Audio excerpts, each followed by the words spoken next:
सुग्रीव का श्री राम से प्राण त्याग की आज्ञा मांगना, अत्यंत वेगशाली और दुस्सह शोक समुद्र में डूबी हुई तारा की ओर दृष्टिपात करके वाली के छोटे भाई वेगवान सुग्रीव को उस समय अपने भाई के वध से बड़ा संताप हुआ। उनके मुख पर आंसुओं की धारा बह चली। उनका मन खिन्न हो गया और वे भीतर ही भीतर कष्ट का अनुभव करते हुए अपने भृत्यों के साथ धीरे धीरे श्री रामचंद्र जी के पास गए, जिन्होंने धनुष ले रखा था, जिनमें धीरोदात्त नायक का स्वभाव विद्यमान था, जिनके बाण विषधर सर्प के समान भयंकर थे, जिनका प्रत्येक अंग सामुद्रिक शास्त्र के अनुसार उत्तम लक्षणों से लक्षित था, तथा जो परम यशस्वी थे, वहां खड़े हुए उन श्री रघुनाथ जी के पास जाकर सुग्रीव इस प्रकार बोले, नरेंद्र, आपने जैसी प्रतिज्ञा की थी उसके अनुसार यह काम कर दिखाया। इस कर्म का राज्य लाभ रूप फल भी प्रत्यक्ष ही है, किंतु राजकुमार, इससे मेरा जीवन निंदनीय हो गया है। अतः अब मेरा मन सभी भोगों से निवृत्त हो गया। श्री राम राजा वाली के मारे जाने से ये महारानी तारा अत्यंत विलाप कर रही हैं। सारा नगर दुख से संतप्त होकर चीख रहा है, तथा कुमार अंगद का जीवन भी संशय में पड़ गया है। इन सब कारणों से अब राज्य में मेरा मन नहीं लगता है। इक्ष्वाकु कुल के गौरव श्री रघुनाथ जी भाई ने मेरा बहुत अधिक तिरस्कार किया था, इसलिए क्रोध और अमर्ष के कारण पहले मैंने उसके वध के लिए अनुमति दे दी थी, परंतु अब वानर यूथपति वाली के मारे जाने पर मुझे बड़ा संताप हो रहा है। संभवतः जीवन भर यह संताप बना ही रहेगा। अपनी जातीय वृत्ति के अनुसार जैसे तैसे जीवन निर्वाह करते हुए उस श्रेष्ठ पर्वत ऋषिमुख पर चिरकाल तक रहना ही आज मैं अपने लिए कल्याणकारी समझता हूँ।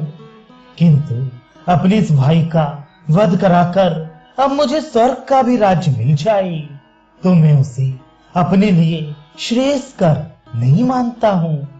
बुद्धिमान महात्मा वाली ने युद्ध के समय मुझसे कहा था कि तुम चले जाओ, मैं तुम्हारे प्राण लेना नहीं चाहता।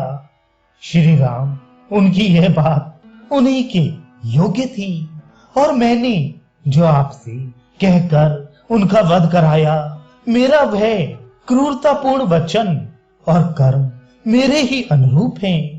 वीर रघुनंदन, कोई कितना ही स्वार्थी क्यों ना हो, यदि राज्य के सुख तथा भ्रातृवध से होने वाले दुख की प्रबलता पर विचार करेगा तो वह भाई होकर अपने महान गुणवान भाई का वध कैसे अच्छा समझेगा।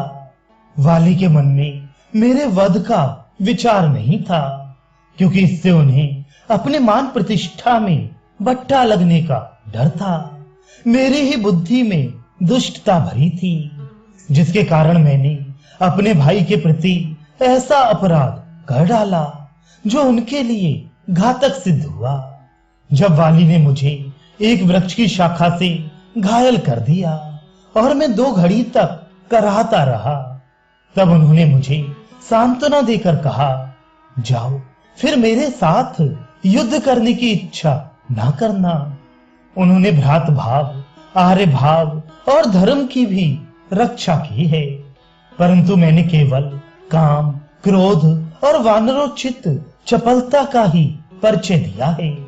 मित्र, जैसे वृत्रासुर का वध करने से इंद्र पाप के भागी हुए थे, उसी प्रकार मैं भाई का वध कराकर ऐसे पाप का भागी हुआ हूँ, जिसको करना तो दूर रहा, सोचना भी अनुचित है।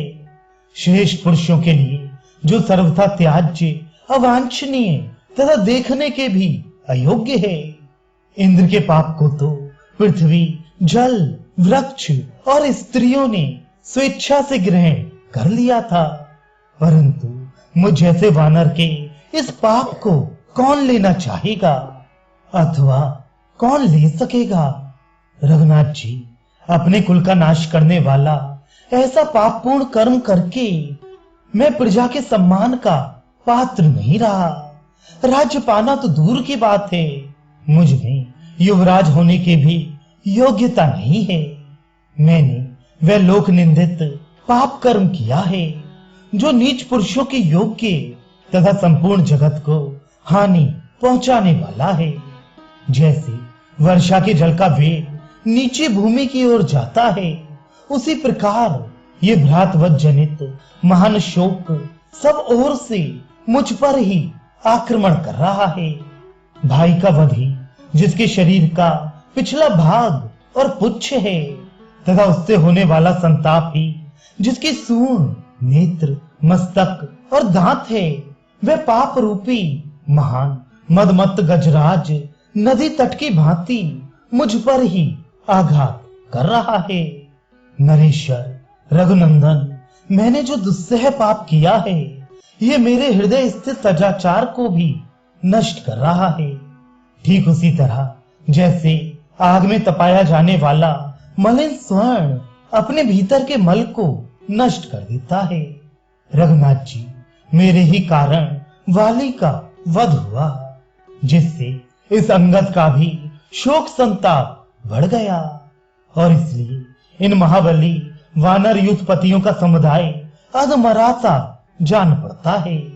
वीरवर, सृजन और वश में रहने वाला पुत्र तो मिल सकता है, परंतु अंगद के समान बेटा कहां मिलेगा तथा ऐसा कोई देश नहीं है जहां मुझे अपने भाई का सामिप्य मिल सके। अब वीरवर अंगद भी जीवित नहीं रह सकता। यदि जी सकता तो उसकी रक्षा के लिए उसकी माता भी जीवन धारण करती। वह विचारी तो यूं ही संताप से दीन हो रही है। यदि पुत्र भी ना रहा तो उसके जीवन का अंत हो जाएगा, ये बिल्कुल निश्चित बात है। अतः मैं अपने भाई और पुत्र का साथ देने की इच्छा से प्रज्वलित अग्नि में प्रवेश करूंगा। ये वानर वीर आपकी आज्ञा में रहकर सीता की खोज करेंगे। राजकुमार, मेरी मृत्यु हो जाने पर भी आपका सारा कार्य सिद्ध हो जाएगा। मैं कुल की हत्या करने वाला और अपराधी हूँ, अतः संसार में जीवन धारण करने के योग्य नहीं हूँ। इसलिए श्री राम, मुझे प्राण त्याग करने की आज्ञा दीजिए। दुख से आतुर हुए सुग्रीव के, जो बाली के छोटे भाई थे, ऐसे वचन सुनकर शत्रु वीरों का संहार करने में समर्थ रघुकुल के वीर भगवान श्री राम के नेत्रों से आंसू बहने लगे। वे 2 घड़ी तक मन ही मन दुख का अनुभव करते रहे।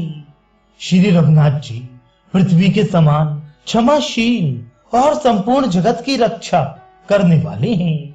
उन्होंने उस समय अधिक उत्सुक होकर जब इधर उधर बारंबार दृष्टि दौड़ाई, तब शोक मग्न तारा उन्हें दिखाई दी, जो अपने स्वामी के लिए रो रही थी।